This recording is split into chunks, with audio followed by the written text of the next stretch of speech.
ভাষা আন্দোলনের মধ্য দিয়েই আমাদের অধিকার আমরা প্রতিষ্ঠিত করেছি, নিশ্চিত করেছি। এই অধিকার, ভাষার অধিকার প্রতিষ্ঠার মধ্য দিয়েই আমরা আমাদের জাতির সর্বশ্রেষ্ঠ অর্জন স্বাধীনতা লাভ করেছি।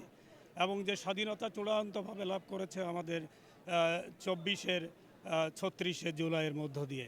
তো এই প্রেরণা নিয়ে, এই উৎসাহ নিয়ে আমরা একটি গণতান্ত্রিক শাসন ব্যবস্থায় ইতিমধ্যেই দেশ তার পদক্ষেপ ফেলেছে। ইতিমধ্যে অনেক দূর আমরা এগিয়ে যে যাব তার লক্ষণ কিন্তু আমরা বিভিন্ন পর্যায়ে লক্ষ্য করছি। বিশেষ করে আমাদের মাননীয় প্রধানমন্ত্রী তারেক রহমান যে পদক্ষেপগুলো নিয়েছে, সেই পদক্ষেপগুলো ইতিমধ্যেই দেশে বিদেশে সমানভাবে প্রশংসিত হচ্ছে। আপনি যেমনটি বলছিলেন যে বাংলার পাশাপাশি যে ইংরেজি সাইনবোর্ডগুলো আমরা দেখতে পাই, এ বিষয়ে আমাদের কোনো চিন্তাভাবনা আছে কিনা। আসলে ইংরেজি হচ্ছে একটি আন্তর্জাতিক ভাষা।